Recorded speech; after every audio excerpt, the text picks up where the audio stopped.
Bueno, seguimos charlando con Martín Gautier y Guillermo Rosenburser y quedó con plantearnos tres preguntas más que respuestas, pero yo no te voy a contestar, no. Por mí. Bueno, a ver, dale. Arriesgaría alguna hipótesis, pero yo creo que las preguntas en torno a un acuerdo económico-social, como mínimo, son tres. Una, ¿para qué? Otra, ¿con quién? Y la tercera, ¿cómo?, digamos, ¿no es cierto? Y las tres son muy difíciles de responder. Yo creo que el para qué involucra dos dimensiones temporales, el corto plazo y el mediano plazo. Creo que, además, el mediano y largo plazo, si vos no conseguís empalmar el corto con el mediano y largo, no va a servir, digamos, ¿cierto? El corto es lo más urgente y el mediano y largo es lo más importante, por decirlo de alguna manera. Y en el corto no cabe otra que lograr un apoyo para la política antiinflacionaria y de estabilización. Y ahí es donde la pieza que entra importante es el acuerdo de precios y salarios.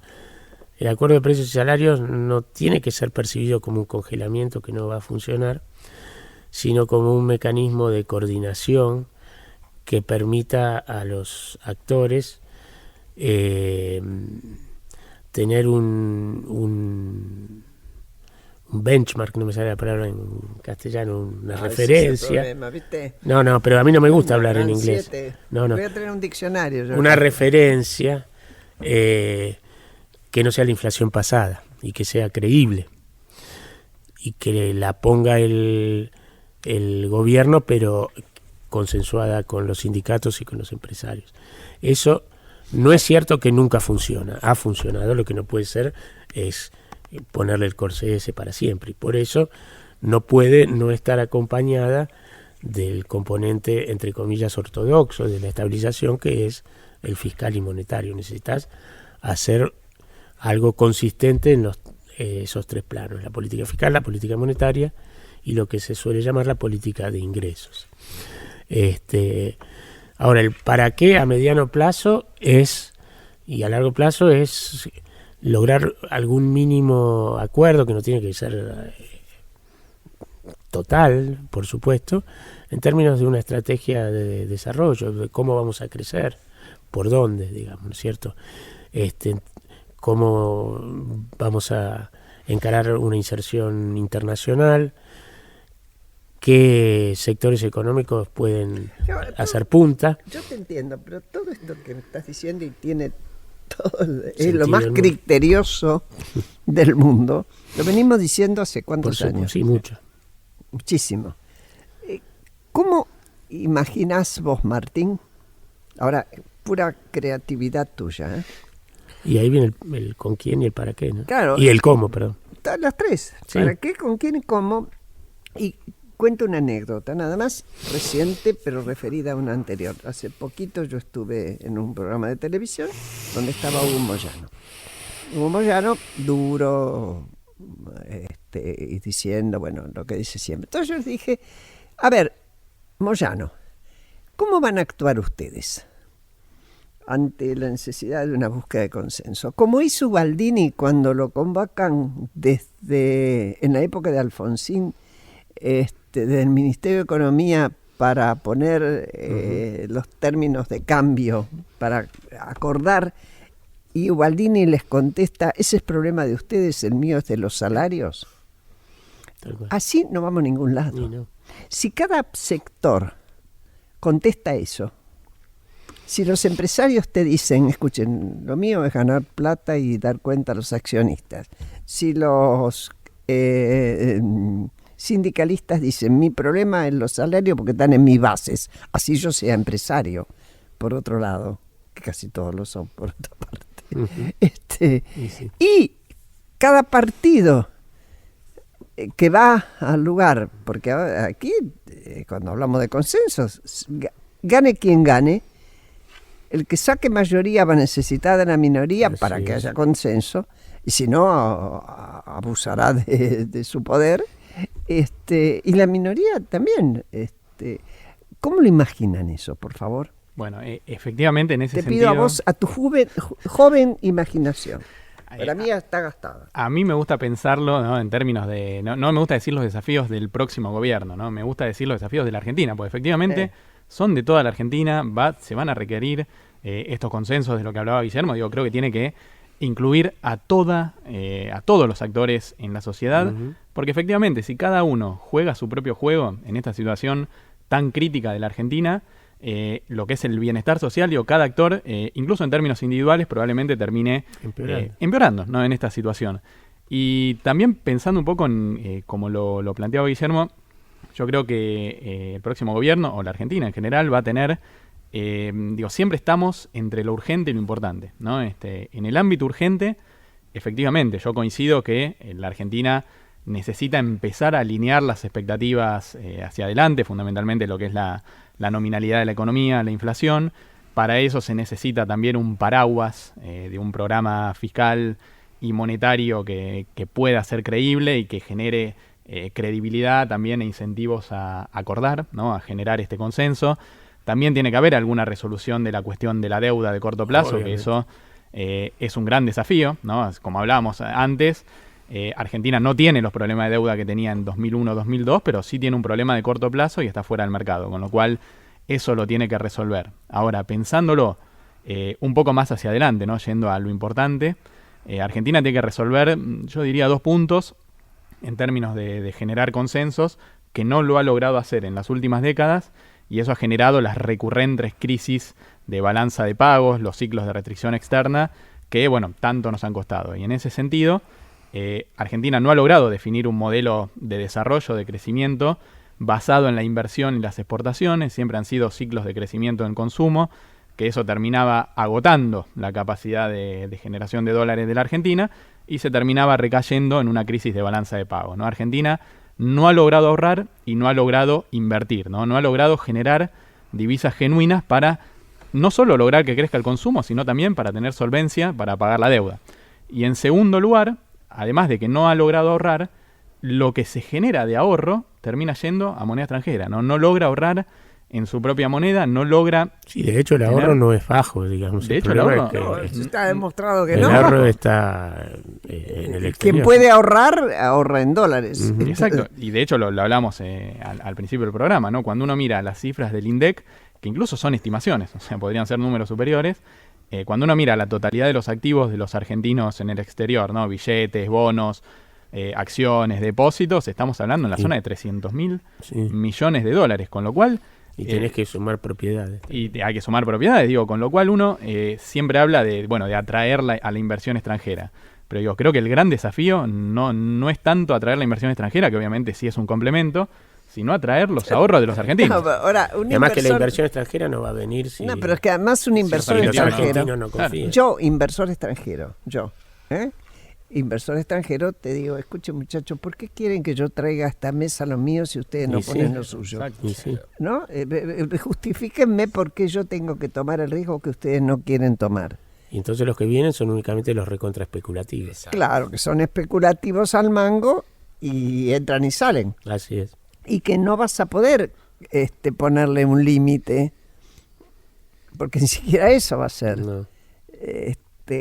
Porque cuando uno oye hoy discursos de quienes están disputando el poder previo a las elecciones, tenés la contradicción. Los otros días escuchábamos, yo leía a Cristina Fernández de Kirchner, la jefa del Frente para Todos, que decía, queremos inversiones. Pero al mismo tiempo decía, y vamos a controlar a la vieja. Si le estás diciendo así, no pudiste controlar a los tuyos hace 4 años, ¿por qué te van a creer? Totalmente. Si va a ser el mismo gobierno. Ahora,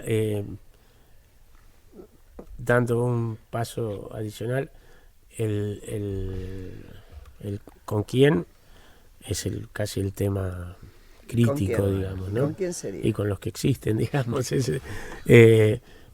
Pero no es solo empresarios, sindicalistas y gobierno. Me parece que ese es el asunto. No es solo eso. Tiene que estar de alguna manera representada la academia, tiene que estar representada la sociedad civil y los movimientos sociales y los políticos. Cuando vos decís la academia, ¿a dónde apuntás? Y Rosenburg. No, te estoy hablando de un programa. No, digamos... No te lo crees. No, tiene que haber una pata de expertise, de conocimiento. No, bueno, porque, por ejemplo, tiene que estar la oficina de presupuesto del Congreso. Tiene que haber alguien que esté fuera de la disputa, que presente números creíbles. Eso existe, por ejemplo, hace mucho en los Estados Unidos.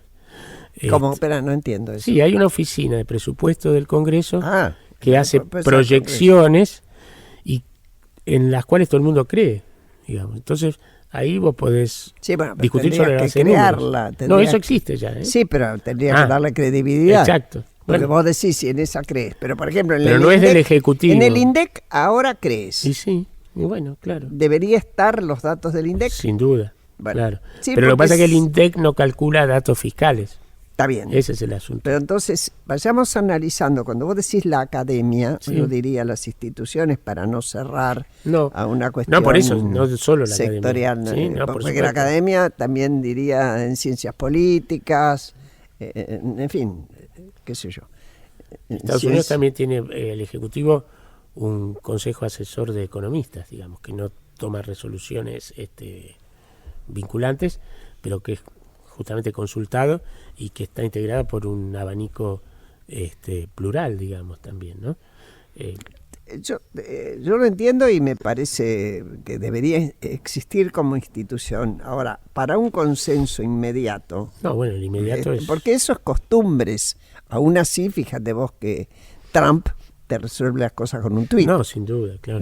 Porque el presidencialismo fenomenal que tenemos tanto en Estados Unidos como acá hace que con un DNU...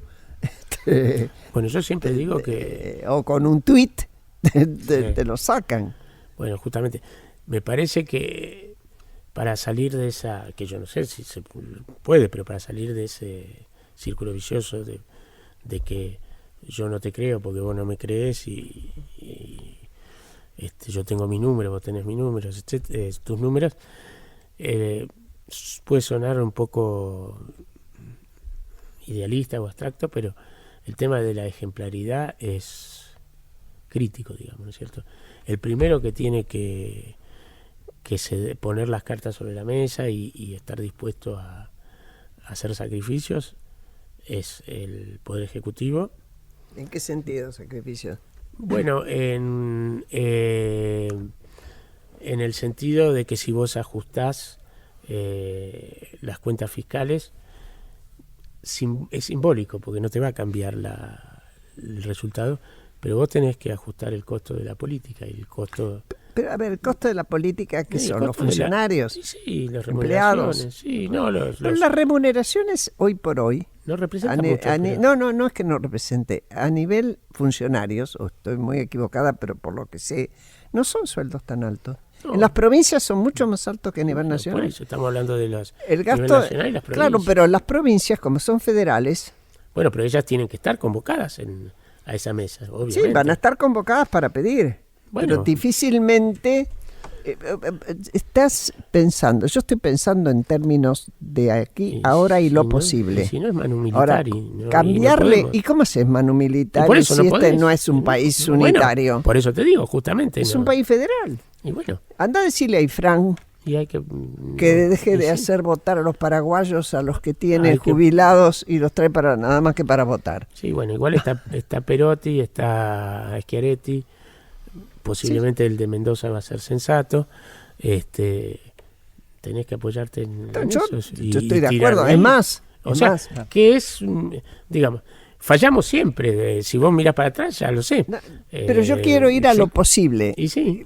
Y tratemos de pensar nosotros cuatro. Y que lo posible es muy... En lo posible, claro, es chiquito. Pero yo me conformo, fíjate, yo también, con lo chiquito. yo también. Porque fíjate vos que acostumbrada como estoy a haber perdido mucho, y otras veces he ganado, pero bueno, Sí, perdiste mucho. aprendí más de las pérdidas que de las ganancias. A mí me enseñaron más las cosas que no pude conseguir que las que sí pude. Aprecio mucho cuando me puedo apoyar en un escaloncito. Sin duda. Por ejemplo, para ponerlo en concreto, que haya terminado un gobierno no peronista que Espectacular. esté terminando importante. su mandato en tiempo y forma, así sea como estamos pasando. Espectacular, sí. Es de una paciencia democrática de la sociedad que era increíble de que pudiéramos llegar a ella. A mí me lo contaban y yo no lo podía creer. Entonces, partiendo de ahí, Claro, hay que ponerlo en perspectiva. partiendo de ahí, yo digo, muy bien, señor Fernández, señora Fernández de Kirchner, señor Macri, señores gobernadores, señores sindicalistas y señores empresarios, ¿son capaces de sentarse y pensar sensatamente en pequeños cambios que nos permitan dirigirnos hacia una construcción más responsable, aún a sabiendas de que no vamos a hacer ningún milagro? Porque como acá en esta audición no estamos haciendo campaña, Y como vos decís, podemos no ser demagógicos, le porque estás el que hace haciendo- campaña siempre hace demagogia. Totalmente. le Nosotros estás haciendo podemos. la pregunta, justamente hay que preguntarles a ellos, no lo podemos saber de antemano nosotros. Pero Ah, deberíamos empujar hacia ahí. Y sí, Totalmente. definitivamente. Y cuando vos estabas hablando, vos decías señores sindicalistas, señores, a lo mejor si hubiera más señoras. Bueno, qué sé No, yo, te estoy cuando digo jodiendo. Señores, señora. No, señores y ya lo sé, señoras. pero digo, es que es un punto que... O no, qué sé yo. No, Hay veces que las mujeres, no necesariamente No, por por ser supuesto. mujer, feminizas el poder, ¿eh?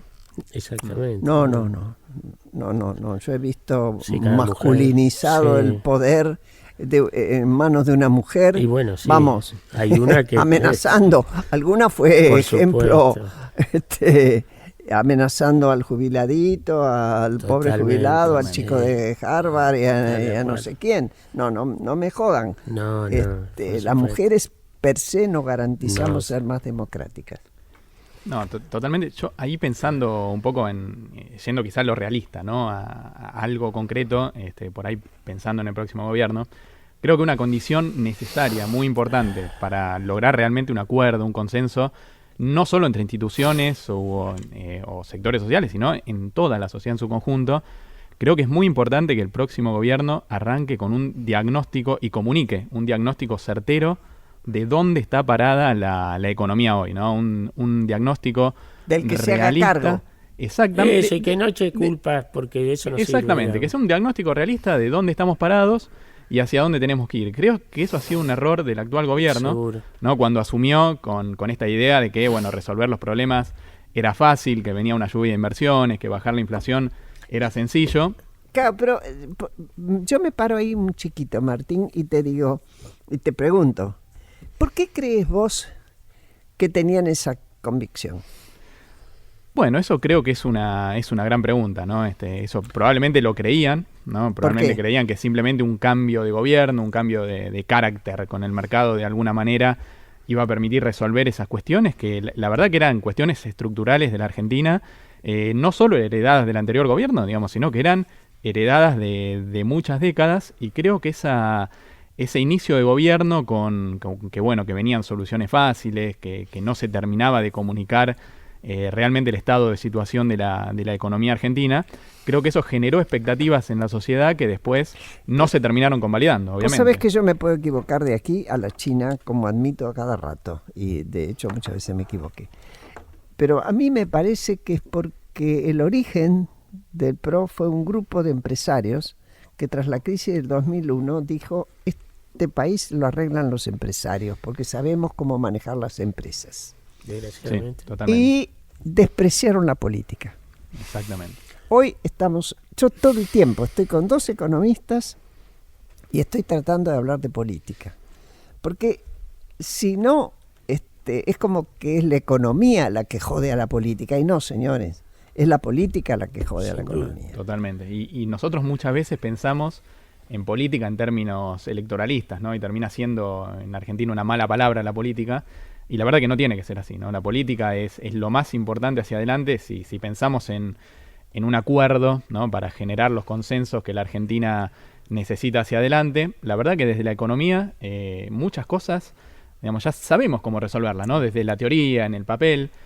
Ahora, para eso poder traducirlo, para poder implementarlo en una política económica, bueno, ahí ya realmente hace falta consenso y hace falta política de la política, ¿no? Política política. Sí, eso era lo que yo estaba diciéndote de la conferencia de Fiel. En una conferencia de Fiel. No, que Santangelo sí, que fue ayer. Santangelo y Marx presentaron... Daniel, sí. Presentaron, digamos, un esquema viable de renegociación de la deuda, etcétera. Y yo lo que después les comentaba como muchos era... En el Excel aguanta claro. todo, digamos, ese es el asunto. El Excel aguanta todo, y no es que ellos tenían que decir eso, digamos, lo convocaron para eso. Ahora es el Excel, pero podría haber sido un cuaderno cuadriculado. No, seguro, bueno, el Excel como cuaderno cuadriculado, claro. En el papel siempre te va a podés dibujar el ideal. Y sí, ese es el asunto. Y es la política la que puede hacer que un Excel... no ideal, pero posible, funciona. Pero tomar el caso Chubut, las tensiones entre gremios Tremendo, sí. Por una oferta de la política desmesurada, Claro. con tal de ganar las elecciones. Y ahora todos quieren cobrar. Y es imposible porque hay un límite para el Estado. Bueno, ahí tenés el tema de la ejemplaridad, por ejemplo, digamos, no es valga la redundancia. Sí, pero esa ejemplaridad, fíjate vos, que para la sociedad no le ha servido para elegir. No. Porque vos tenés reelecciones, por ejemplo, mi propia historia política. Cuando nosotros crecimos como Frepaso, crecimos denunciando la corrupción del gobierno de Menem. Sin embargo, cuando se presentó la fórmula Bordón-Álvarez, ganó Menem. Y ya se sabía de la corrupción. Después se juntó la corrupción, el lujo, no sé qué, bueno, y comparativamente a la corrupción que hubo después, ese era juego de niños. Totalmente. Eran bebés de pecho. Y sin embargo, ¿van a volver a ganar? Es así. Yo creo que esta sociedad es muy concesiva con esas cosas. Sí, entonces, ¿de qué te sirve la ejemplaridad si no le importa? No, pero yo digo la ejemplaridad. De pronto me pongo pesimista, perdón. No, pero la ejemplaridad en el sentido de que si vos vas a reclamar sacrificios, si vos repartís, a la gente mucho no le importa la ejemplaridad, lamentablemente. Ahora, si vos le decís, mire muchachos, vamos a hacer un ajuste y ustedes van a estar jorobados, le tenés que explicar dos cosas. Yo voy a sacrificarme con ustedes y yo les explico de qué manera progresivamente, pasito a pasito, después vamos a estar mejor. Digo. A eso me refiero. Si va a alcanzar, eso no lo sabemos de antemano. A ver, juntamos nuestros rezos laicos al de Guillermo. Vamos. Estamos con las manitos. Hacemos un rezo laico sin velas. Sí, Guillermo, sí, sin velas. Sí. Yo porque ahora se viene el año nuevo judío, me acuerdo de Cierto, el lunes, ¿no? El domingo. Del domingo para el lunes. Claro, bueno, vamos a aprovechar. Yo voy a comer knishes, eso es lo único que me importa. Seguro. Y podemos saludar a todos nuestros oyentes que lo van a festejar y desearles feliz año nuevo, pero mejor decirlo vos. Sí. Con el saludo. Shana Tova. Shana Tova, exactamente. Bueno, a todos los demás les digo hasta el próximo domingo. A todos, también a los que les dije Shana Tova o les dijo Willy. Y, en fin, seguiremos tomándole el pulso a todos estos cambios de un país al que queremos mucho y quisiéramos verlo cambiar y bueno, cada uno desde su lugar hace lo que puede. Les deseo a ustedes un muy buen domingo, que lo terminen muy bien esta tarde. Y ya saben, quédense para escuchar La Otra Mirada con Gustavo Mura, porque vale la pena. ¿Por qué? Un punto de encuentro en caminos cruzados. Graciela Fernández Mejide unifica ideas en el aire de la radio de la ciudad de Buenos Aires. Los domingos a las 14 por la 1110.